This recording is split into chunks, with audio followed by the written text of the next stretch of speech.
Olá pessoas, tudo bom com vocês? Hoje nós temos aqui Blackpink in Your Area. Nós tivemos recentemente na Netflix saindo um documentário sobre Blackpink, as patroas, né, que a galera tá chamando aí, que é intitulado Blackpink Light Up the Sky. E eu confesso pra vocês que eu fiquei bem surpreso com o que eu vi ali. Esse, na verdade, não é um assunto que eu costumo trazer aqui pro canal pra falar de K-pop, porque na real eu não acompanho muito K-pop, mas eu sempre tive um pezinho ali com as Blackpink. Eu sempre achei elas muito interessantes, desde o tempo lá do Dudu, que eu acho que foi quando elas surgiram, se eu não me engano.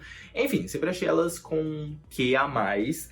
E quando eu vi o documentário, eu resolvi assistir pra de repente me aprofundar um pouco mais no grupo. Eu confesso pra vocês que depois do documentário eu comecei a ver o grupo de uma outra forma. Eu vou destrinchar isso aqui pra vocês. Aquele momento, né, que de repente eu tô aqui falando de um vídeo de K-pop e de repente eu virei K-popeiro e tô fazendo um canal sobre K-pop, né? Não duvido. Mas sabe como é que você descobre se isso vai acontecer na minha vida? Se inscrevendo aqui no canal. Só você clicar bem aqui no cantinho e inscreva-se, beleza? Primeiro, eu vou falar aqui sobre a produção do documentário em si, que pra mim teve uma linha narrativa muito interessante. Fica claro quais são os objetivos deles, quais são os ângulos que eles querem trazer ali pra história das meninas, que é exatamente contar ali a história de cada uma delas, como elas entraram nessa indústria, como é que aconteceu a formação do grupo, o sucesso delas, o presente e até mesmo o futuro. Apesar de gostar das músicas do grupo, eu acho que elas têm um som bem maneiro, bem legal, os clipes então maravilhosos. Eu não diria que eu não sou, na verdade, um super fã de Blackpink, não sou.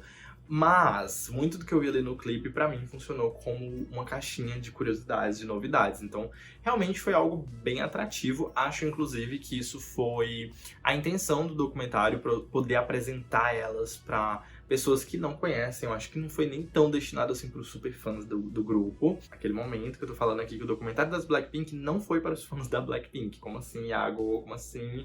Mas na verdade o que eu quero dizer aqui é que o documentário ele traz coisas que os fãs, né, essa galera que é muito fã, já sabe há muito tempo, sabe? Então não é algo novo. Eu diria que o que acaba sendo novo, pelo menos um pouco, é a revelação da Jisoo. Eu vou estar comentando daqui a pouquinho com vocês aqui. Agora, uma coisa que eu acho que até os super fãs meio que sentiram foi exatamente essa proximidade mais com as meninas do grupo. Acabou sendo uma coisa que deixou o contato de todo mundo mais íntimo, eu diria, porque a gente acaba vendo elas exatamente como seres humanos que elas são. Então elas começam a mostrar um outro lado, um lado mais vulnerável, um lado que realmente tem sentimentos, que acaba sentindo o peso daquela vida que elas carregam, sente saudade da família.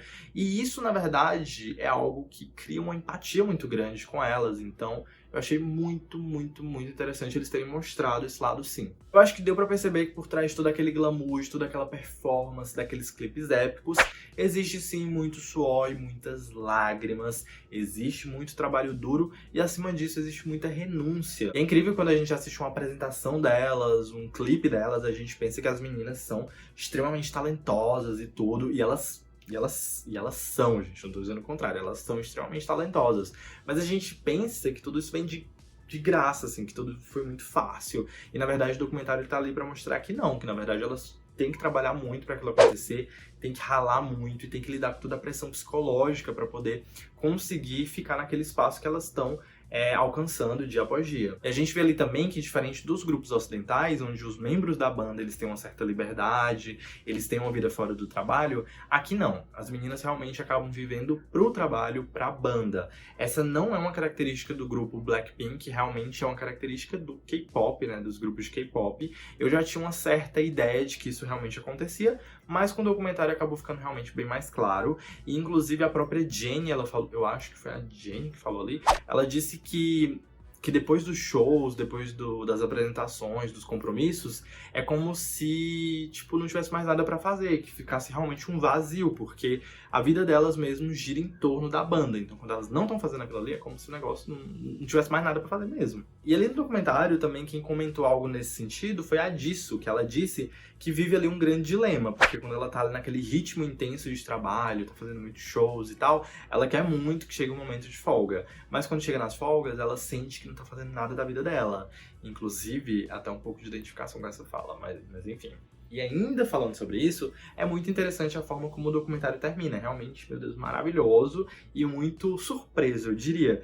Porque termina elas ali num restaurante, né? Falando sobre a vida delas pós-grupo, falando sobre casamento, ter filhos.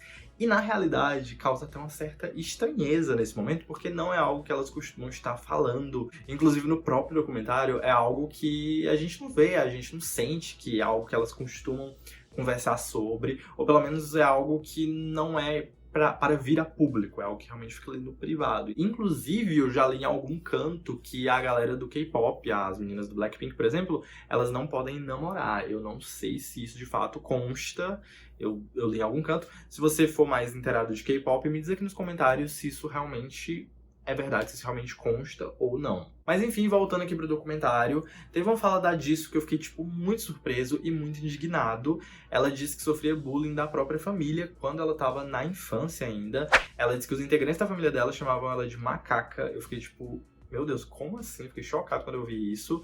E na realidade, né, a gente percebe aí que ela claramente cresceu numa família extremamente desestruturada, teve uma infância muito pesada, muito complicada. E isso, na verdade, até justifica ela ser uma pessoa mais fechada, mais durona. O próprio produtor musical delas fala que já conviveu com ela há muito tempo e durante todo esse tempo, todos esses anos, ele só viu ela chorar uma única vez.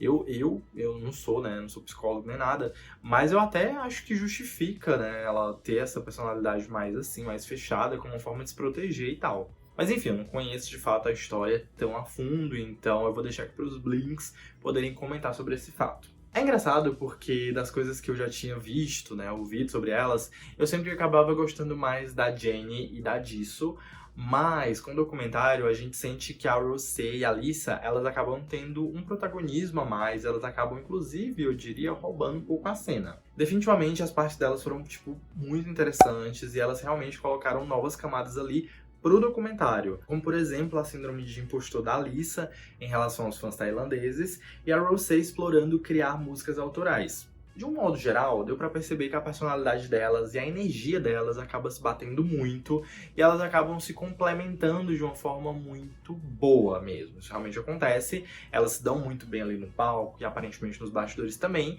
e embora no documentário fique claro que elas têm uma relação saudável, que elas se dão muito bem, ainda assim dá pra perceber que existem os grupinhos, no caso ali as duplinhas dentro do grupo, que é a Jisoo e a Jennie e a Rosé e a Lisa. Eu não tenho certeza se eu estou falando algo, se eu estou falando besteira, mas é algo que eu percebi. Me fala aqui nos comentários se você é um Blink, me fala aqui nos comentários se realmente existe essa separação ali dentro, essa pequena separação das duplinhas no Blackpink. Pra finalizar, eu quero dizer que eu gostei muito do documentário. Eu já respeitava as Blackpink, mas agora eu queria um respeito muito maior por elas.